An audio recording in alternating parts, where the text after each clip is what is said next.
Boss petrol pump खुल गया क्या?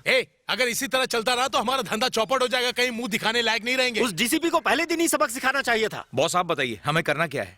जब उस औरत को चोट लगी तो वो कैसा भड़का था।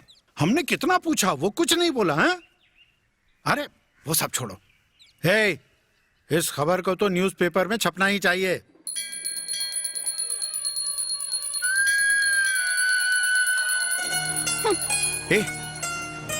छोड़ो मुझे। मेरी बात तो सुनो। सुनने सुनाने को रह क्या है? लेकिन मैं क्या कहना चाह रहा हूँ। बहुत हो गया। अब मुझे आप पर भरोसा नहीं रहा है, मेरा विश्वास टूट गया है।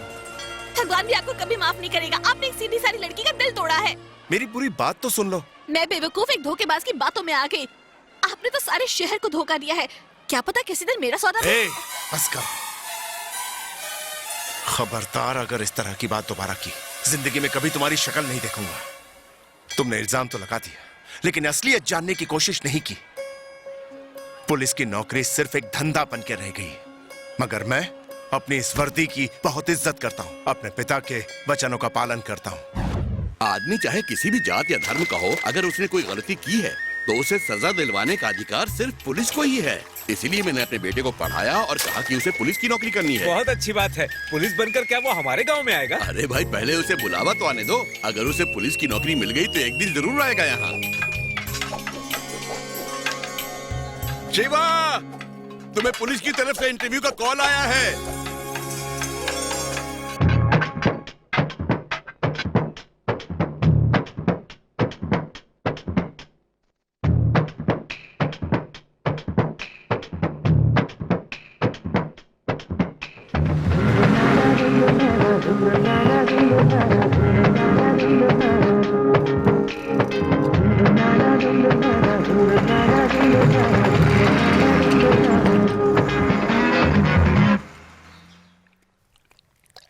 बेटे, कैसा रहा तुम्हारा इंटरव्यू? ये नौकरी मैं नहीं करना चाहता। ये क्या कह रहे हो तुम? बस ऐसे ही। क्यों? सवालों के जवाब ठीक से नहीं दिए? उन्हें जवाब से कोई मतलब नहीं, रिश्वत चाहिए उन्हें। मुझे नहीं करनी है नौकरी। तुम्हें ये नौकरी चाहिए, मगर तुम हिचकिचा रहे हो। कितनी रिश्वत मांग रहे हैं वो? 25 लाख रुपए।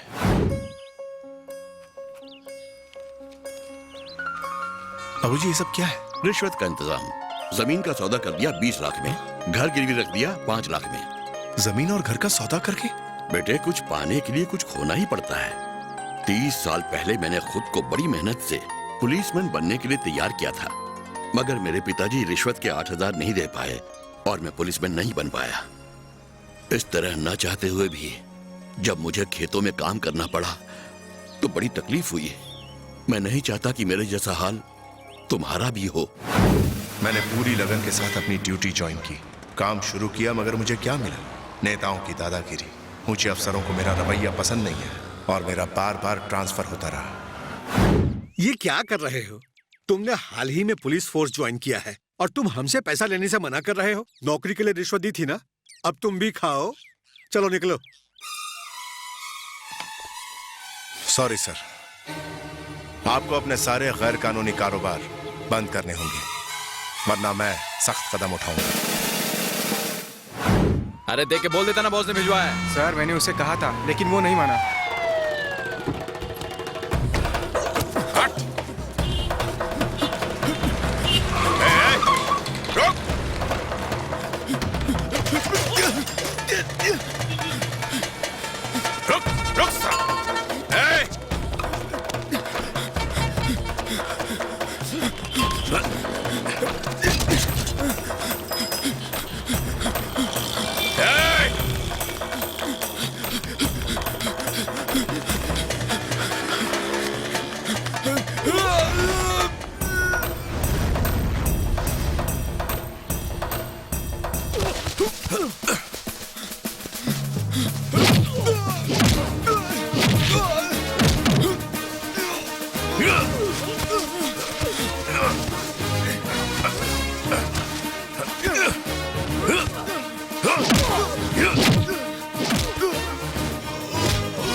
अरे भाई, तीर बिना धनुष किस काम का?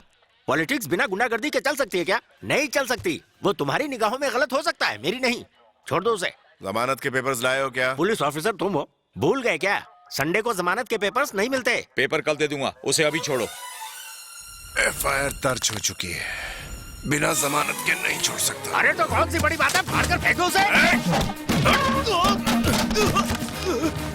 तेरी तो दादागिरी करता है। देखना, इसका अंजाम ठीक नहीं पुलिस होगा। से बदतमीजी करने के जुर्म में बंद कर दो इसे। तुमने हमारे सांप पर हाथ कैसे उठाया? ओए, तू काला कोट पहन के आया इसलिए बच गया, वरना तेरा भी यही हशर करता मैं। उस अकड़ू का ट्रांसफर करवा दो। ट्रांसफर से कुछ नहीं होगा। इसका तो वो हाल करना चाहिए कि छटपटाए भी और कुछ कर भी ना पाए। इसको तो अब मैं दिखाता हूँ कि एक पॉलिटिशियन क्या क्या कर सकता है।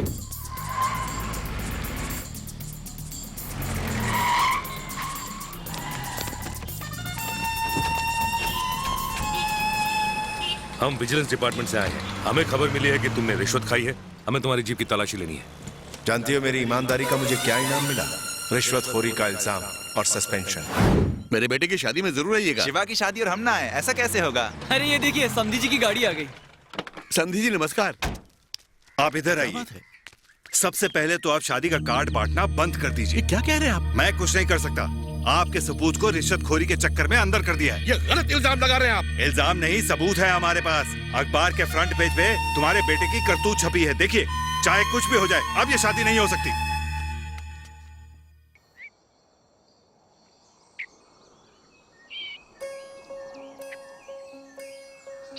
बाबूजी, आप भी इन बातों पर विश्वास करते हैं? अगर भगवान भी आकर मुझसे ये बात कहे तो मैं इस पे विश्वास नहीं करूंगा, कभी नहीं। क्योंकि मैंने अपने बेटे को जो संस्कार दिए हैं, जो शिक्षा दी है, वो गलत हो ही नहीं सकती। अगर गांव वाले कहते हैं कि मेरा बेटा रिश्वत ले रहा है तो वो सब बकवास करते हैं। क्या ईमानदारी की यही सजा है? इंसाफ और कानून तो जैसे दफन हो गए हैं। एक ईमानदार अफसर को सस्पेंड कर दिया। सिर्फ बहादुर होना ही काफी नहीं होता, कभी दिमाग से भी काम लो। तूने रिश्वत नहीं दी, फिर भी तुझ पे इल्जाम तो लगा रहा। आज के बाद तू रिश्वत लेना और उन्हीं पैसों से अच्छा काम करना। अगर यहाँ पे 100 लोग बुरे हैं तो उन्हें भूल जाओ, पर यहीं 4 अच्छे लोग भी तो होंगे। तुम उनके लिए अच्छा काम करो। रामायण में कहा है, अगर बाली अच्छा होता तो राम उस पर सामने से वार करते, मगर वो बुरा था इसलिए राम जी ने छुप के वार किया। युद्ध के नियम के अनुसार ये गलत है, मगर इंसानियत की नजर में यही सही है। बेटे शिवा, तेरे पैदा होने से पहले मेरे 5 बच्चे मर गए थे। तू मेरी छठी औलाद है, इसलिए मैंने तेरा नाम रखा शस्त्र शिवा। यानी 5 मृत्यु के बाद हुआ शिवा तेरा जन्म। अब शिव की तरह संहार कर अपने शत्रुओं का और अंत कर दे सारी बुराइयों का। अच्छाई के लिए बुराई का नाश करना जरूरी है, बहुत जरूरी है। मुझे खुद को बेगुनाह साबित करने में 6 महीने लग गए। बहुत मुश्किलों का सामना किया मैंने। भ्रष्टाचार और बेईमानी हर जगह मौजूद है। उन्हें उसूलों के साथ ठीक करना आसान नहीं, इसलिए मैंने अपने बाबूजी की बात मानी और अपने आप को पूरी तरह से बदल डाला। भावना, मैंने पब्लिक से कभी रिश्वत नहीं ली, बल्कि उन करप्ट लोगों से रिश्वत ली जो पब्लिक को धोखा देते हैं। मैं जो रिश्वत लेता हूं उन्हें अच्छे कामों में लगाता हूं। इनसे जो भी पैसा लिया खुद पे कभी खर्च नहीं किया। चलता हूं।